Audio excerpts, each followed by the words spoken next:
You allow others. These are members of parliament. Yes. They were blocked down. Very honorable. The leaders of their respective political Very parties. She's even smiling. She knows what she's doing. Yeah. Some of us are ready to die for a second. This is the most sensitive moment that we need to safeguard the Zanu our PF, democracy. The Zanu PF thugs are in this building. Namibia is not a she's sitting. She's relaxed and she's even protected. You must not look through. You must look through somebody to see her. We are biased. No. The Zanu PF thugs are in this building. This is a textbook Zanu PF style. Voter suppression. So you came to consult, or why did you come here without everyone else?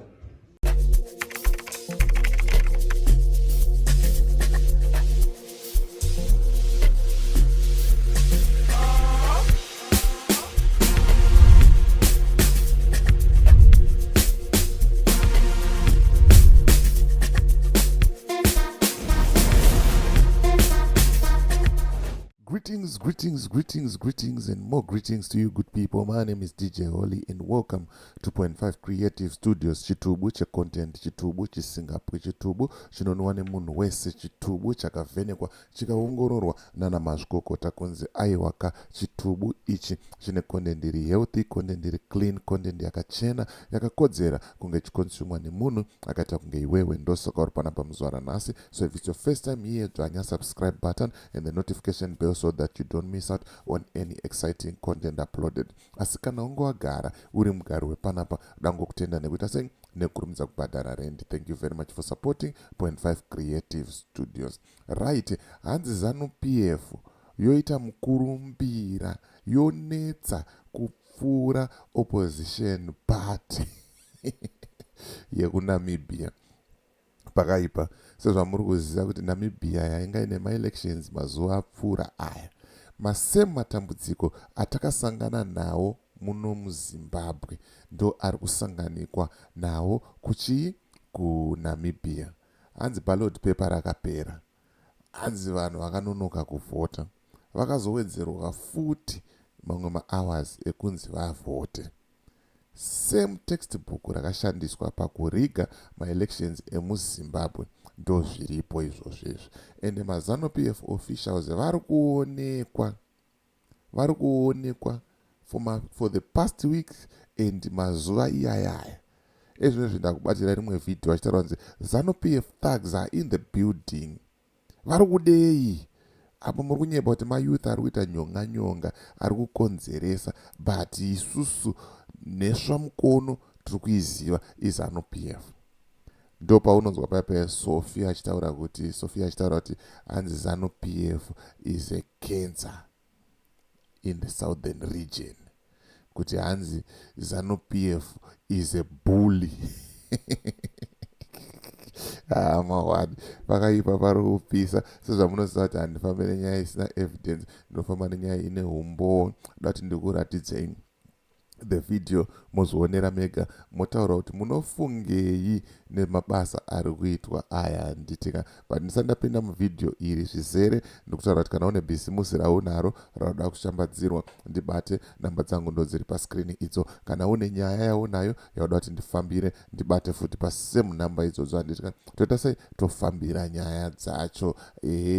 Pakaipa nditika. Ndine mashoko panapa ari kubva kuna Owen iye ari kutaura izvoni kuti hanzi zvaanyore, it's now easy to register a company in South Africa and open a non-resident business account. Aiwaka mawani ai, whether you are in South Africa, whether you are in Zimbabwe, whether you are diaspora, unokwanisa kuchengeta mari yako zviri safe zvakanaka. Nditika zvisina kuzonzi tachinja currency. Ndo nyaya hombe. Saka bata namba dza Owen dziri paskrini idzo, womutaurira kuti Owen, ndabva nekuna DJ Holly, vari kutaura izvoni kuti iwewe ndiwe munhu wacho ari kuita zvinhu zvamanje manje. Handitika right, tisingatambise nguva toti tipinde muvidhaji muzvionere, muzvinzwire mega.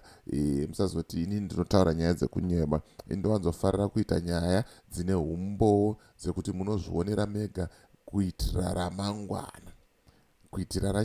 Ramangwana. Handitika rega itipinde muvideo. Let me just do this and then we see how it goes. Zvamanje manje pari kupisa zvekutodaro. Yeah, mawana. Right, rega tinzoti offer. You allow others. These are members of parliament. Yes. They were locked down. Very honorable. The leaders of their respective political Very parties. honorable.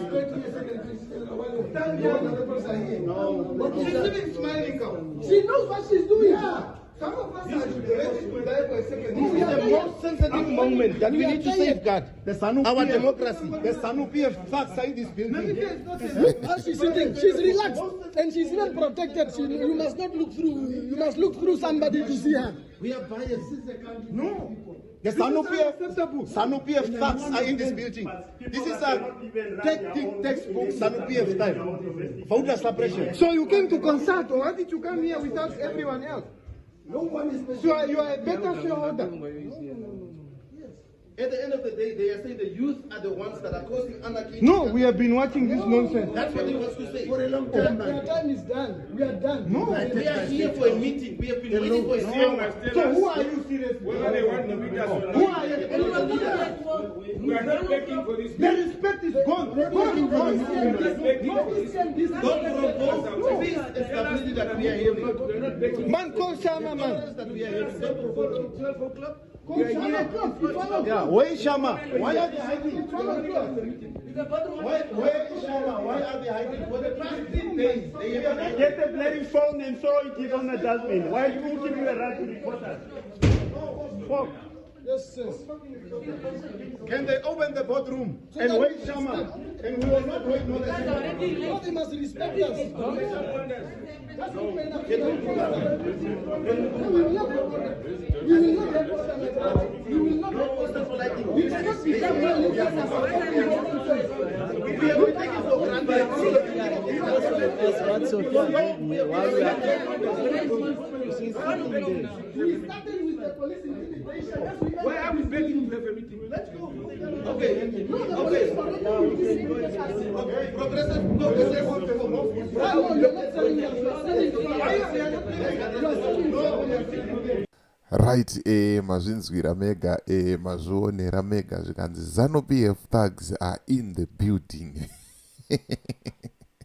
Vachikonzeresa Mhirizhonga apa mawani zvekutodaro, and there are a couple of videos, and Zanu PF is trending in Namibia at the moment nenyaya yema-elections.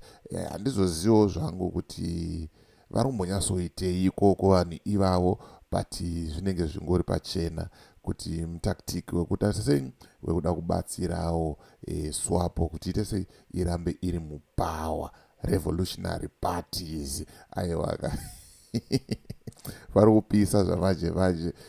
Hamwe zvinobuda mushe here kana zvinopera mushe here munyaya dzesarudzo idzi, kana kuti tichapedzisira taita sekumozambique kuNamibia uko vanhu vaakurwira vhoti yavo. Right now situation yepaMozambique haisi kudzikira, vakutosvika pakutozoluta, pakupwanya mashopu. Imagine kuti kupwanya kuchaitwa mashopu, kubiwa kuchaitwa zvinhu, kana zvinhu zvazosettled, hurumende ichatanga kuita rebuild again. Nenyaya yengori nevanhu 2, 3, 4, 5 vangori greed chete, vari kutadza futi kuita basa racho. Wongotaura kuti aiwa isusu tachikoniwa chinhu ichi, chimbotoraiwo wapfanha muchimhanye nacho pamwe munochisumudza. Ndo nyaya ingoripo chete, nyaya yema-egos, nyaya yekuda power ndo iri kukonzeresa zvinhu zvese izvozvo. Ezvo millions and millions achatozodiwa kuti vatange kuvaka nyingiriki Mozambique futi. Saka tikata the same situation iri kuMozambique kuNamibia panenge pakaipa. I think I did a story yesterday yemukadzi aitaura kuti it's not going to end well. It's going to end in tears. Ngawagadzirise zvinhu before we start stoning these people.